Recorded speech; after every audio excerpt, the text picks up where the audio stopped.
He shoved my graduation cake off the table, frosting splattered across the patio candles, rolling under people's feet. Then my 10-year-old nephew grinned and said, "Eat it off the ground, Aunt Daisy." The whole table laughed. My mother laughed the loudest. I stood there, knife still in my hand, wondering how love could sound so cruel. I didn't say a word, just walked out while their laughter followed me into the dark. That night, Mom's text lit up my phone. "We've chosen to sever all contact. Stay away forever." My sister liked it. I typed one line back. And that's when everything changed. The backyard looked like something out of a magazine, string lights, laughter, the smell of barbecue drifting through the warm Idaho air. From the outside, it was the perfect family gathering. But standing there with a paper plate in my hand, I could feel the thin layer of tension that no one talked about. My mother, Linda, floated from one guest to another, smiling that polished hostess smile. My sister Amanda sat in the center of the crowd, glowing in a new floral dress, her son Liam perched proudly beside her, soaking up the attention that had never been mine.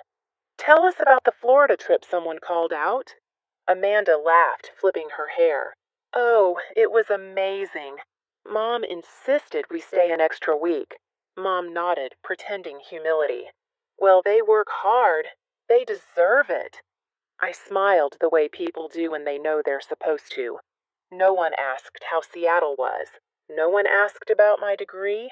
On the table sat the cake-white frosting blue lettering that read, "Congrats Daisy," pushed to the far corner beside a stack of paper plates and half-empty soda cans.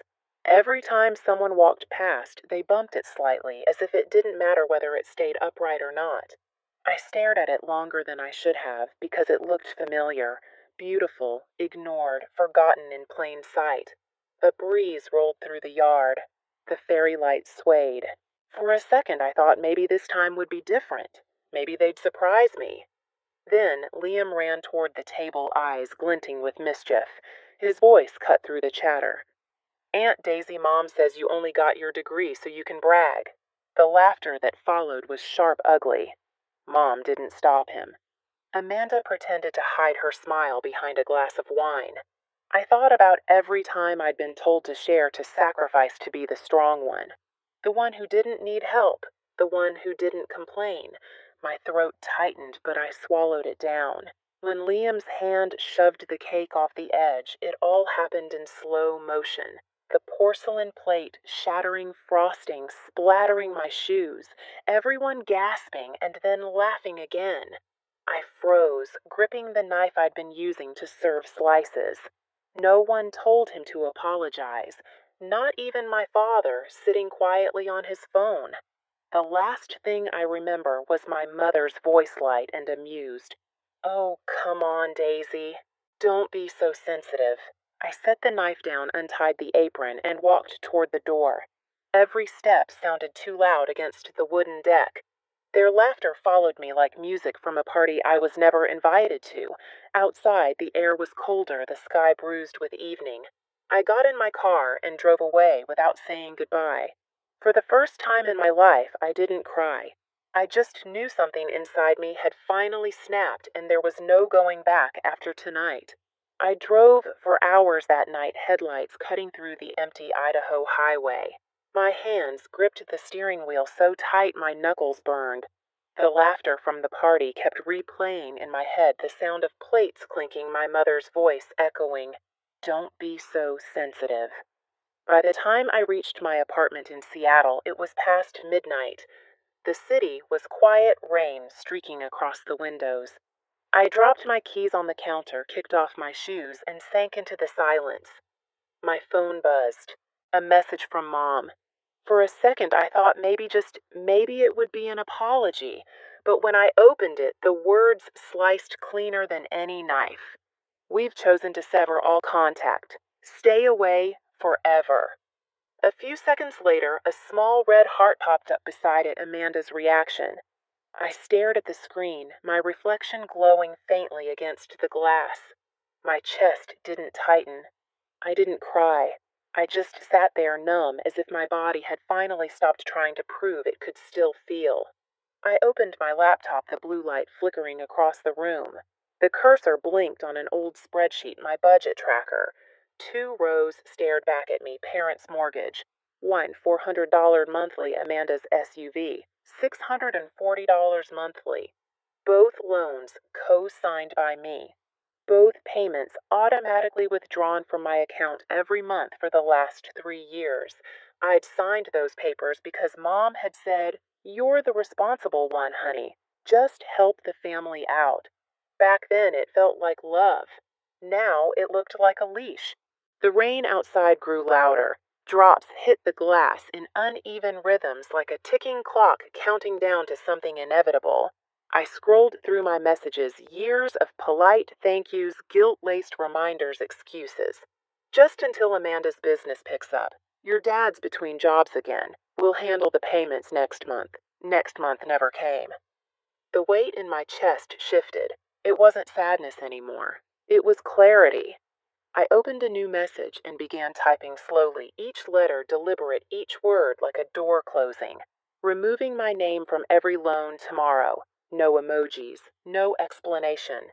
I hit send. The phone chimed once, then fell silent. I placed it face down on the table. The rain softened. I poured myself a glass of water and watched the condensation slide down the side. For the first time, silence didn't feel like surrender. It felt like control. They had wanted me gone. Fine. But this time, they were the ones who would feel the absence. Morning came gray and cold, the kind of Seattle dawn that makes everything look washed clean. I brewed coffee and stared at the steam rising from the mug, thinking of how easily things end, not with shouting, but with a single message. I hadn't slept, but I felt wide awake.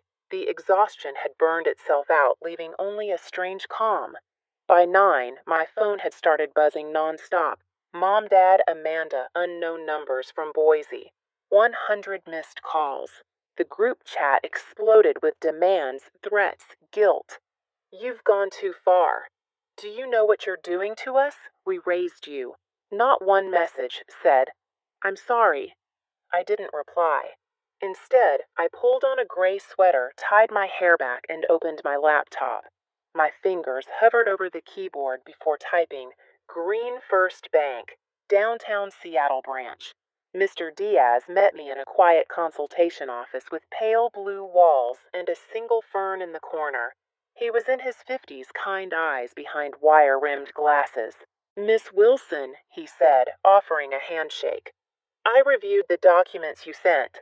I think I understand what's happening." I sat across from him, hands folded. I co-signed 2 loans, one for my parents' house, one for my sister's SUV.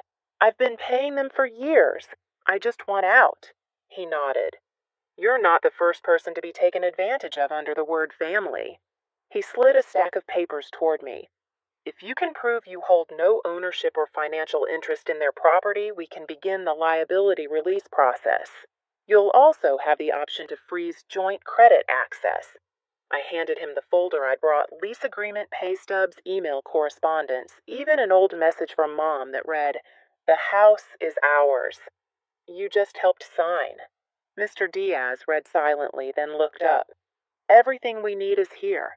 He picked up the phone and called legal. "Let's start the release process for Daisy Wilson. Co-borrower removal effective immediately." The sound of his pen clicking was small, but to me it felt seismic. My hands trembled as I signed. Each signature felt like cutting another invisible string that had bound me for years. When he stamped the final page, the thud echoed through the room. He looked at me kindly. "You did the right thing, Miss Wilson. Sometimes protecting yourself is the only way to teach others to respect you." Outside, the wind bit cold against my cheeks, but my chest felt lighter than it had in years. I stopped at a cafe on the corner. When the barista handed me a cappuccino, she smiled. "Have a good day." I met her eyes and said something I hadn't been able to say and mean in years. "I will." That evening, as I cooked pasta in my small kitchen, my phone buzzed again. This time, the family group chat glowed on the screen. "How dare you ruin our credit? You're heartless. You'll regret this. I typed one calm line. I just stopped paying for people who laughed when my cake hit the floor. Then I pressed send and set the phone down. The silence that followed wasn't empty. It was freedom. 3 days passed before the knock came.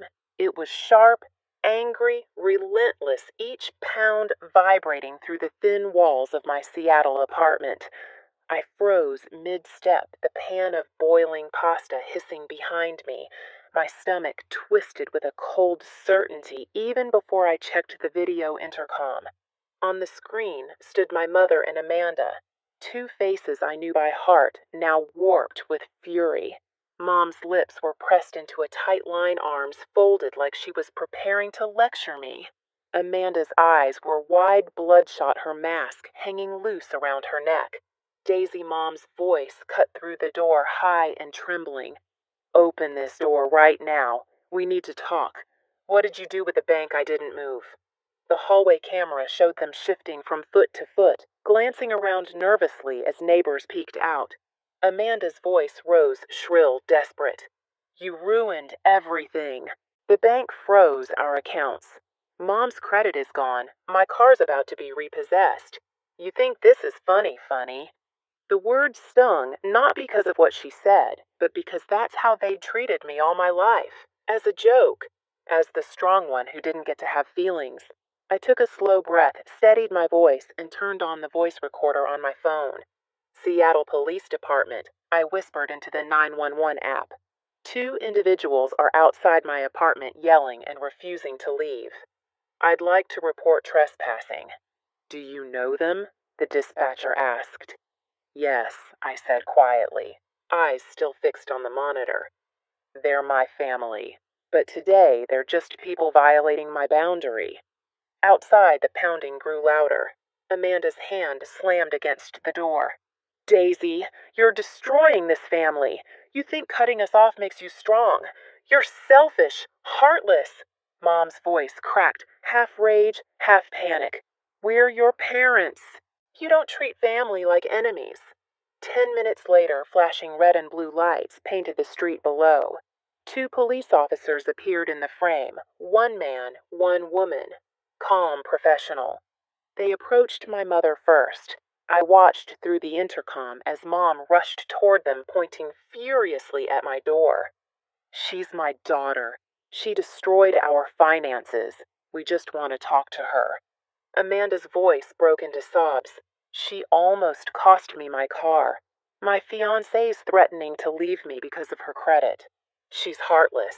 The male officer raised a hand gently. Ma'am, this is private property. If she's asked you to leave, you need to leave. She's my child, Mom shouted. I have rights.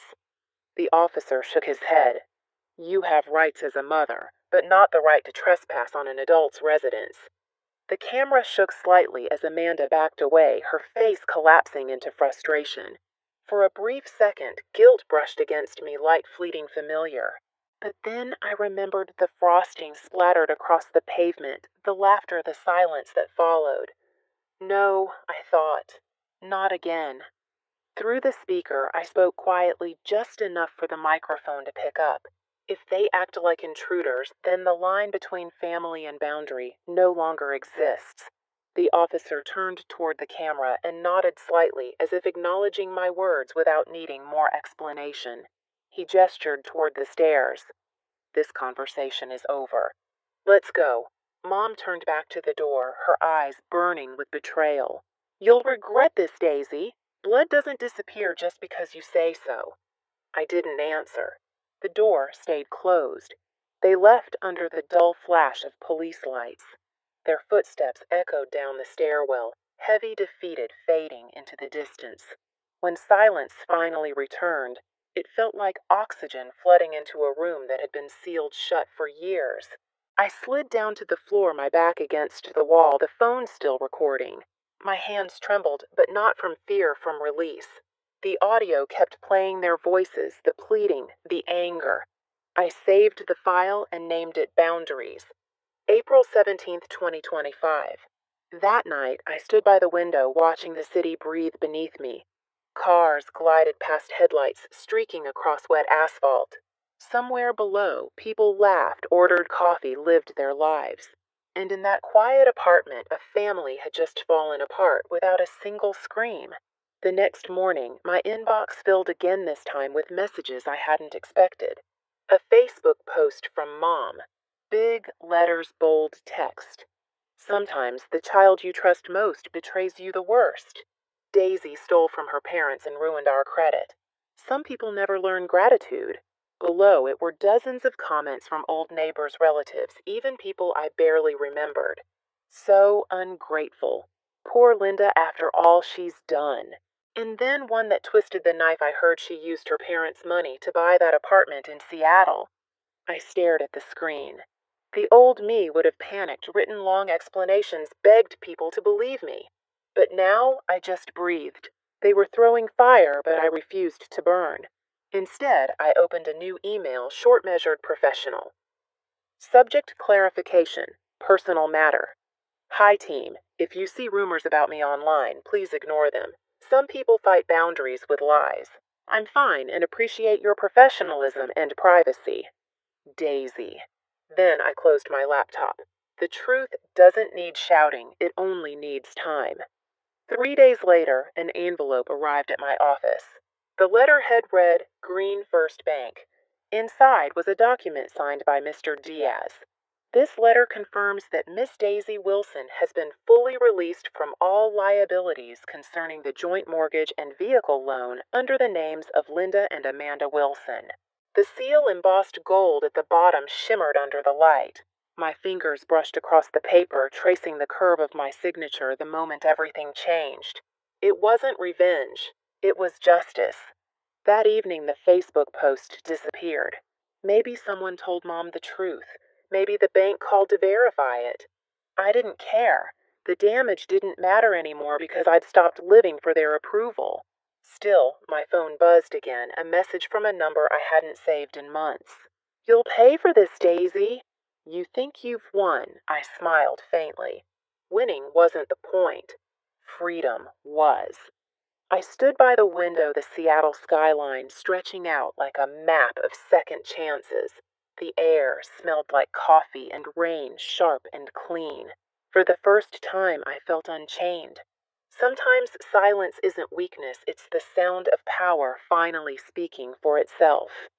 Weeks passed and the noise finally died. No more late night calls, no more Facebook whispers. The silence that once terrified me now felt like peace. I focused on my work at Green Pulse Tech, finishing a project that landed me